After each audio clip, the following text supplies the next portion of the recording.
So it may seem kind of funny when I say it's 38 degrees in here and yet we're enjoying our vegetable. Well, in North Dakota, when it gets to be about 30 degrees outside, you see people rolling around with their windows down outside. But again, you have to consider that it's warmed up 50 degrees from minus 20, so it's quite a bit warmer. So 38 is kind of balmy.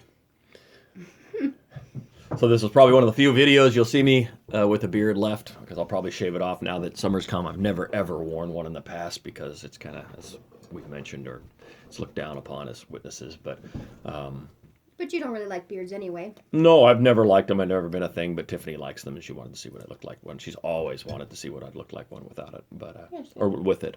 So I decided to wear one. But I wanted to do this video quick this morning before we eat breakfast. We've already said our prayer, so Tiffany's eating. But we started a study with a guy, and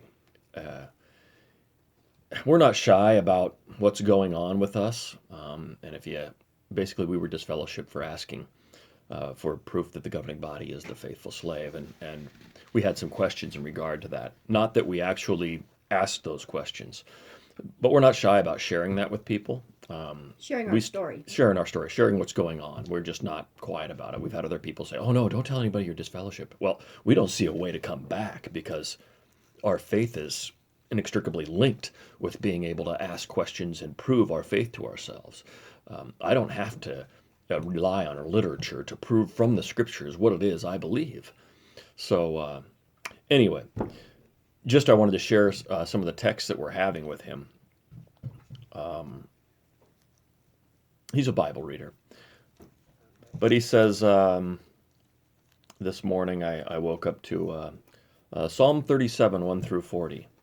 I hope you don't mind me sharing. I just thought of you again while reading this. At the smiley face. That's his message to me. So my response. Good morning and thank you. I absolutely don't mind. There are a couple of people I do this with also, though not at this moment, talking about sharing texts. We use these verses a lot in the ministry, especially verse 29 and 34, when discussing the future of the earth and the righteous living forever on it. Of course, when it's applied, it's always toward the world. Just to give you a glimpse here of Jehovah's Witness double speak, it's hard to understand unless you attend meetings, but you will hear several times from the stage over the course of time that Christ's kingdom of righteousness is ruling right now in the spiritual paradise because Christ is the head. We never bought into that approach, even coming up to an elder immediately after such a talk and point blank asking, so the kingdom of God is ruling right now on the earth?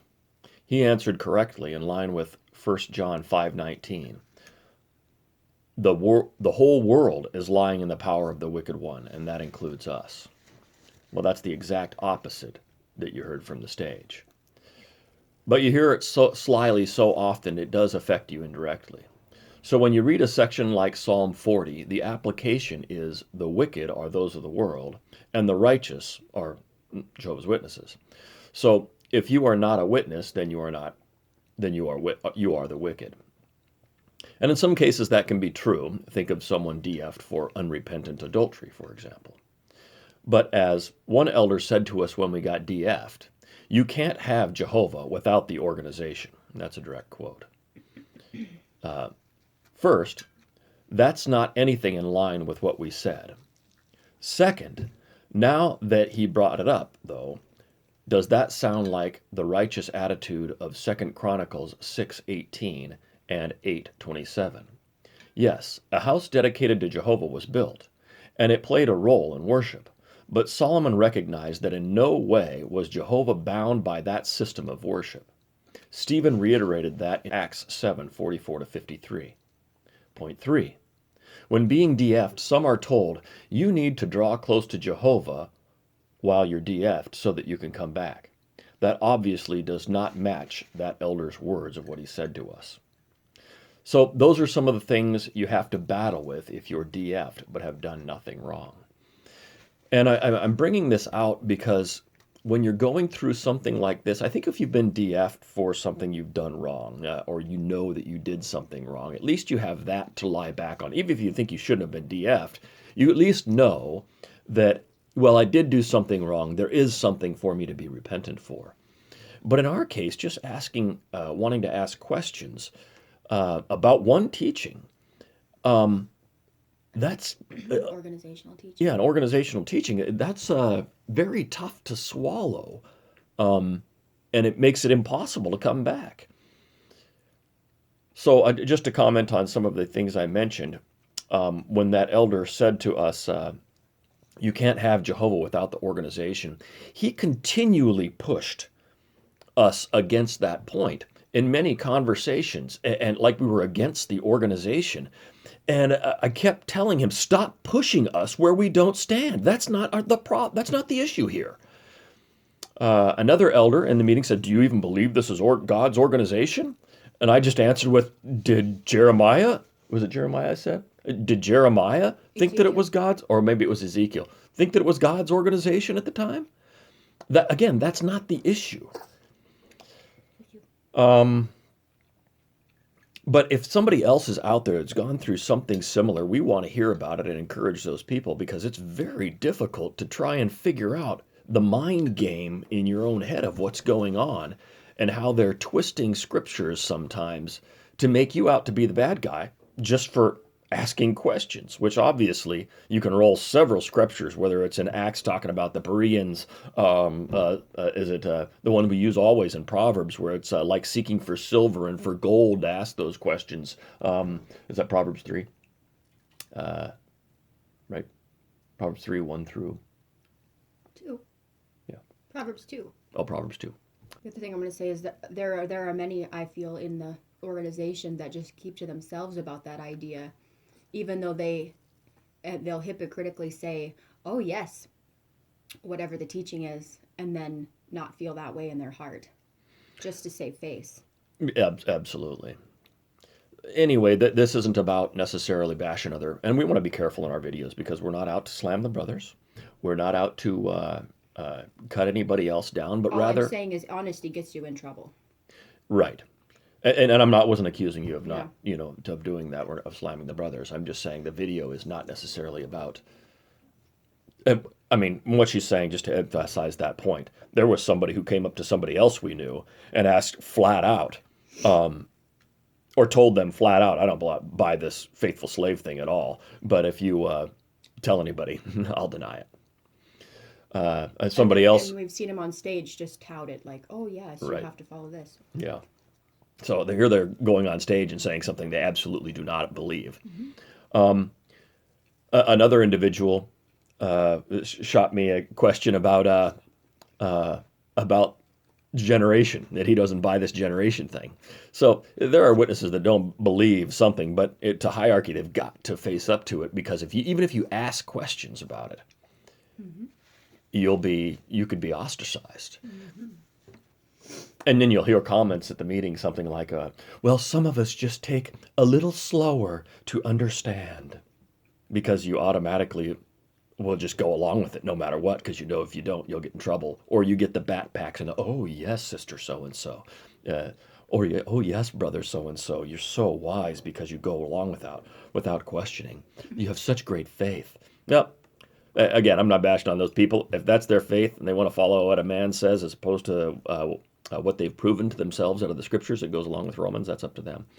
But the reality is that let me ask those questions to you then and see if you can answer them. Because, hey, if you've got that faith and you can help me follow the things heard by answering my questions, I'd love to hear it. Anyway, again, this is about giving someone else the encouragement if they're going through something similar, of being DF'd without cause. And I should say, too, that this is, maybe you're thinking, well, that's awful deep information, or to reveal to somebody who's just a study. This individual, he's not unfamiliar with witnesses. He's got some family that are witnesses, so there's some background there. So it's not like he's unaware, but he's trying to understand why we are having such a difficult psychological problem, pretty much because you tend to just it's like every time you read the Bible, it's like the hypocrisy becomes glaring in something that they're doing to you, if you're in our situation anyways.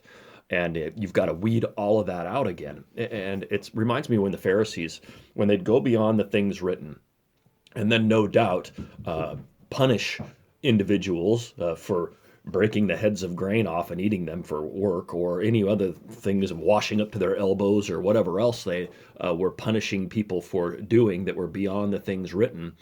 It invalidated God's law. And when it invalidates God's law, what happens? They start following men instead of God. So then what happens is that when those men cast you out, it's as if God cast you out. So you bind yourself with God as if I'm God, and then when I cast you off, the fact of the matter is that you view it as God casting you off. And again, sometimes that may be the case if you've done something to displease Jehovah that he commands not to do in the scriptures. But for asking a question, if you can't answer them, is that my fault? And again, we didn't ask these questions. We never got to that point. It's just that we have the questions, and then the punishments started rolling. And the funny thing is that, so we've got these punishments coming. We're asking, is this discipline? Is this discipline? And they're saying, no, it's not discipline.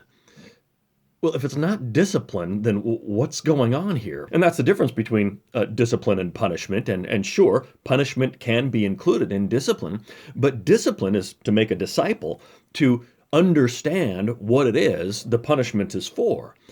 Punishment, just doling out maladies with no understanding, well, that's just a form of abuse. There's nothing being learned there.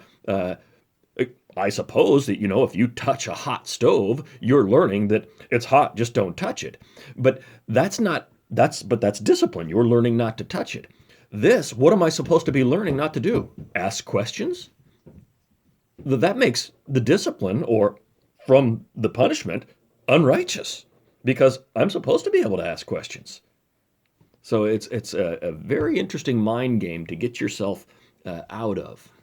And someone might say, well, you shouldn't be sharing things with those people that put witnesses in a negative light. And I'm like, well, that's truth. I mean, I'm not going to tell somebody something that just gives them a guise of the way things are. I want that honesty to be their truth, so to speak. And righteousness being proved in its works, we've helped several individuals to baptism.